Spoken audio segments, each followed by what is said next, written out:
Bonjour à tous et bienvenue dans votre JT Breton. Au sommaire de l'actualité régionale aujourd'hui, la Confédération syndicale des familles a décidé de contrôler les prix des fruits et légumes. On verra les résultats. Les anciens salariés de Chafoto dans les Côtes-d'Armor doivent rembourser près de 800 € chacun à leur entreprise. Et on poursuit notre série sur le Vendée Globe. Aujourd'hui, comment se nourrissent les skippers? Ce vendredi, c'est Benjamin Bréon qui est avec nous. Bonjour Benjamin. Bonjour Julie. Et vous allez nous parler d'argent aujourd'hui. Bah oui, c'est l'automne, les feuilles tombent et les impôts aussi. Eh bien, on voit ça dans un instant. Bienvenue à tous dans cette édition du vendredi 14 octobre 2016. 522 000 €, c'est la somme que vont devoir verser les 7 personnes poursuivies dans le cadre de la destruction du portique écotaxe de Guiclan dans le Finistère en août 2013.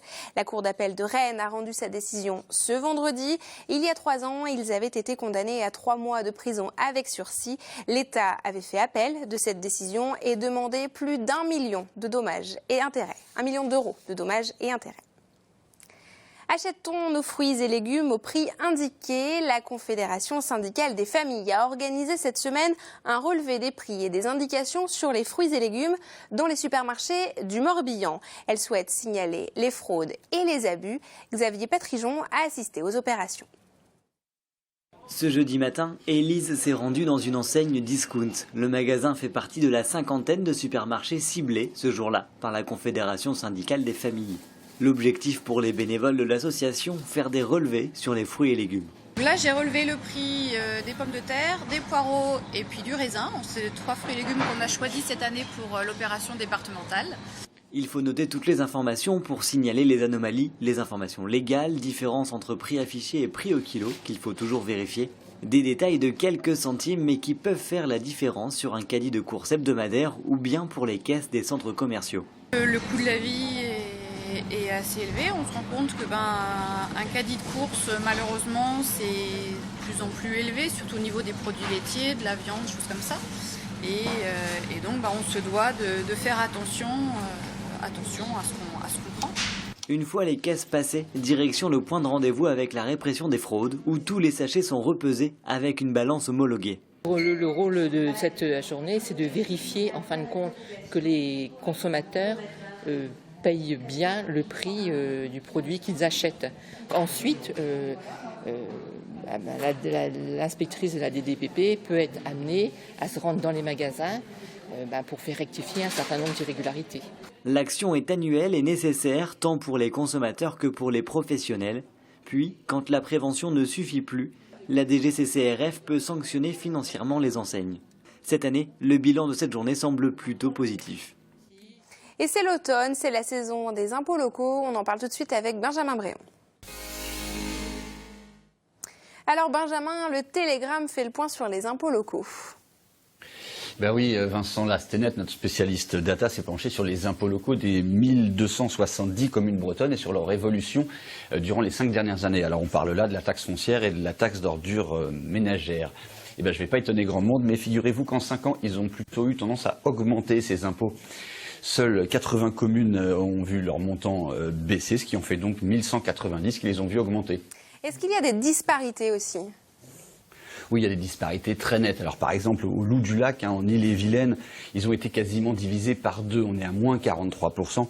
Alors qu'à Mignac-sous-Bécherel, toujours en Ille-et-Vilaine, ça a flambé de 46%.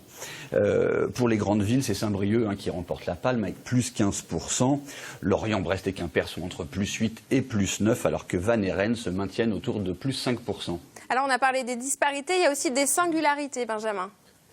Eh bien oui, parce que figurez-vous qu'il y a 3 communes en France qui ne payent pas de part communale de la taxe foncière. Et que parmi ces 3 communes, il y en a 2 qui sont bien connues chez nous. C'est l'île de Saint et l'île Molène. Alors, la tradition veut qu'il s'agisse d'une décision de Louis XIV lui-même, le roi Soleil, pour qui, je cite, « vouloir imposer Saint et Molène, déjà accablés de tous les impôts de la nature, ce serait vouloir imposer la mer, les tempêtes et les rochers. » Il était poète en plus. Un peu de poésie dans les impôts, ça ne peut pas faire de mal en même temps. Un dossier sera retrouvé ce samedi dans le Télégramme et en version carte interactive dès ce soir sur le télégramme.fr. Merci beaucoup Benjamin pour ces explications. Merci Julie. En 2009, l'usine Chafoto de Ploufragan dans les Côtes-d'Armor ferme ses portes et aujourd'hui elle demande Près de 800 € à 370 anciens salariés. Retour sur cette histoire avec Anne Burlot. 370 retraités de Chafoto viennent d'apprendre que leur ancien employeur leur réclame 800 € chacun. Pour moi, j'ai le sentiment d'être abusé, quoi. Exposé pendant plusieurs années à l'amiante, Hervé et les ouvriers de sa génération lancent une procédure judiciaire en 2015 contre le groupe Chafoto, au titre du préjudice d'anxiété. Plusieurs centaines de leurs collègues, qui ont également sollicité la justice auparavant, ont obtenu gain de cause. Seulement, entre-temps, la législation a évolué et les délais de prescription ont été raccourcis. Les plaignants décident alors de se désister. L'entreprise Chafoto n'accepte pas le désistement, d'une part, et d'autre part, ils réclament de l'argent pour les frais d'avocat. Donc on est dans une situation assez difficile. Ils ont été exposés à l'amiante pendant de très nombreuses années. Certains en sont décédés. Pour les personnes malades, c'est effectivement une double peine, mais c'est aussi totalement inadmissible de demander 800 € à des personnes qui peuvent toucher en retraite 744 €. Au final, l'ancien fleuron de l'industrie briochine réclame 300 000 €.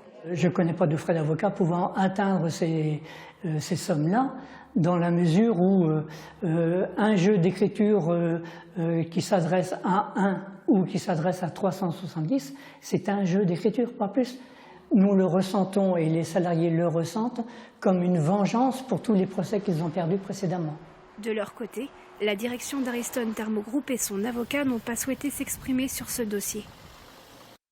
C'est la suite de notre série sur le Vendée Globe. Comment se nourrissent les skippers lors de ce tour du monde en solitaire?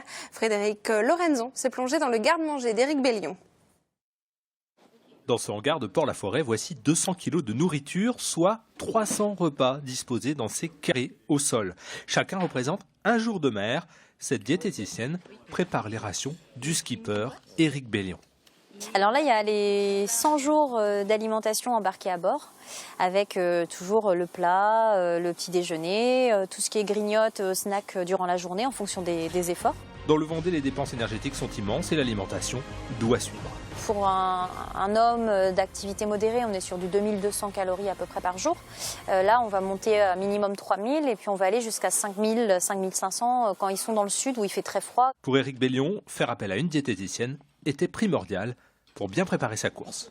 Moi, j'ai un régime alimentaire un peu spécial parce que je ne mange pas de gluten, je ne mange pas de lactose. Il y a plein de choses sur lesquelles que je ne peux pas manger, quoi. Donc l'idée, c'était de faire en sorte que je me fasse plaisir un minimum, que j'ai assez de calories, puis que j'ai un repas équilibré, un repas de sportif. Le moment du repas, quand on est en mer, c'est un moment assez sympa, parce que c'est le moment où on s'occupe un peu de soi. Et c'est vrai que c'est des moments où on se sent bien, où on peut un peu se remettre de l'énergie. Les aliments sont emballés sous vide pour éviter d'être écrasés lors de leur chargement dans le bateau. C'est ça qui est génial, parce que Virginie, elle me prépare tous les jours. Je vais avoir un petit sac que je vais ouvrir et je vais découvrir ce que je vais manger pendant la journée. Donc c'est sympa. Ouverture du premier sac le 6 novembre, quelque part au large du golfe de Gascogne. Cette semaine, vous vous êtes sans doute extasié devant les couleurs du ciel à l'aube, mardi matin notamment. La nuance de rose était particulièrement intense au-dessus du Finistère, comme vous le voyez sur ces images. Mais comment explique-t-on ces nuances? Eh bien, notre prévisionniste Sébastien Decaux nous explique. Mais lorsque le soleil se couche ou se lève, c'est-à-dire le matin ou le soir, il va traverser une plus grande épaisseur de l'atmosphère, 10 à 15 fois plus importante que lorsqu'il est au zénith, par exemple, et ces longueurs d'onde qui vont être diffusées, ce seront donc les longues longueurs d'onde caractérisées par le rouge. Voilà pourquoi le phénomène est d'autant plus spectaculaire lorsque l'air contient de très fines particules de poussière ou d'eau en suspension. Donc quand il y a des nuages, la lumière est diffusée dans toutes les directions, et comme c'est le rouge qui diffuse, eh bien cela donne au ciel un caractère assez spectaculaire. Et on passe tout de suite au Tour de Bretagne en 60 secondes, préparé par Benjamin Briand du Télégramme. Un camion de collecte de lait de la coopérative Sodial a été détourné ce jeudi à la Vraie-Croix, dans le Morbihan, par des producteurs de la FDSEA. Objectif, protester contre les prix proposés par la coopérative, qui annonce 270 € les 1000 litres quand il en faudrait 330 au minimum. D'autres actions sont à prévoir dans les prochains jours. Un poulailler de Bourbriac dans les Côtes d'Armor a été détruit par un incendie ce vendredi matin.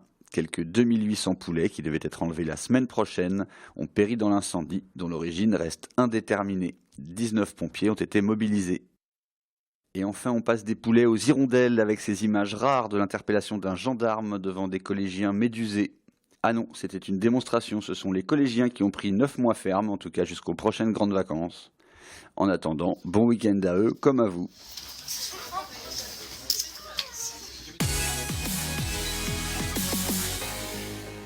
C'est la fin de cette édition. Merci de nous avoir suivis. On vous souhaite aussi un bon week-end. À lundi.